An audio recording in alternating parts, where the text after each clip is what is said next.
The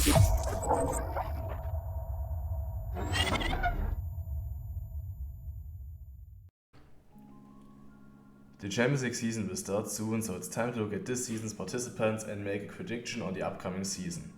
We have two different groups. All participants have at least some Champions League experience, and some major transfers have been made within and between those teams. The season will be long and hard, injury problems cannot be foreseen and could of course change everything for a club. Still, I will give you my best guess just looking at the squads ahead of this season. So without further ado, let's get into the video. The Champions League will once again play out in two groups of 8. The top 2 of each group will go straight to the quarterfinals, the bottom 2 will drop out. Rank 3 to 6 will go to playoffs and meet a team of the other group before we get to the quarterfinals, where our final 4 participants will be chosen. We start with what could be considered the stronger group, Group A. I will work my way up from the bottom, and it's very hard to say it in this group. Dropping out at the group stage, I have Kolstad in at number 8. They lost basically all their star players and they bought Palika, but they are nowhere near their strength of past years. Bucuresti might be the slightly stronger link here, competitive but just a little bit behind the other teams. I put them at rank 7, but they certainly have all to play for this season with a deep squad and good to great players. From now on it gets even closer in this group. It's really tough to say who will beat whom. I put Kielce at number 6. They improved in goal and at the playmaker position with the transfers of Morawski and Vla.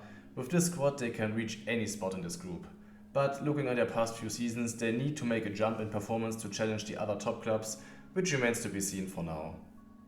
5th place goes to Sporting. I don't think they can surprise once more, but they of course have shown last season what they are capable of. They have basically the same team as last year with all the potential still as well. I think they can make the playoffs again this season. Rank 4 goes to Nantes.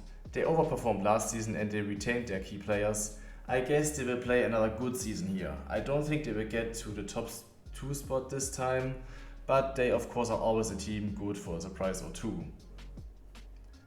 The top 3 really could go either way, but just looking at the squad itself, I put Berlin in 3rd place. They are no underdog in any matchup as long as Gitze and Andersen remain healthy, but the squad is still not too deep and still is losing some key pieces with the added stress of the Bundesliga season. They once again can beat everyone, but they need to be lucky again when it comes to injuries. In 2nd place I see West Brom. I actually think they are weaker compared to last year just because they lost Fabregas and did not get a worthy replacement for this season at last.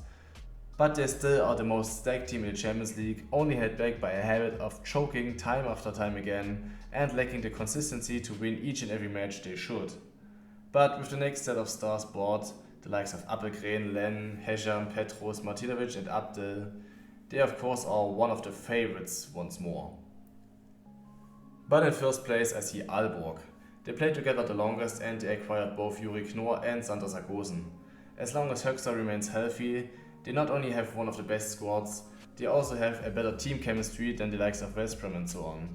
They should be able to dominate this season, but as I said, it's extremely close in Group A. Over in Group B, things are just slightly less competitive. I think Pedestal will once again finish in last place. Their squad is just not comparable to the rest.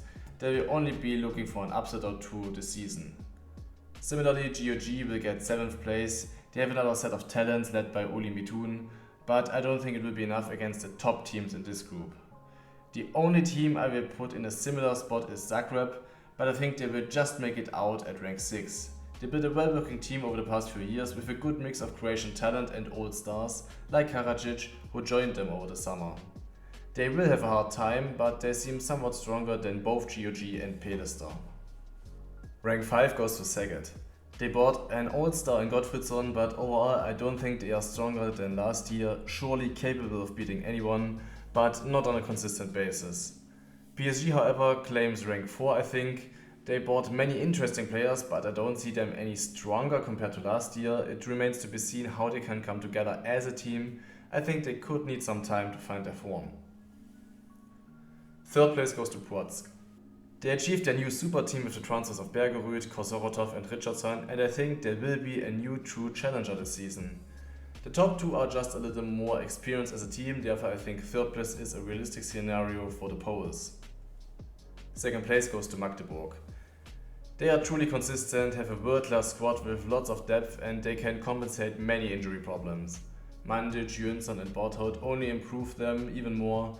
The reigning champions are here to defend their title. But still, I think Barcelona will get first place again.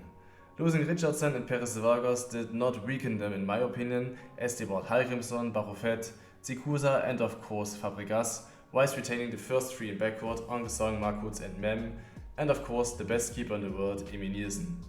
For now, they remain another favorite for the title and they have possibly the best consistency out of any team in the Champions League.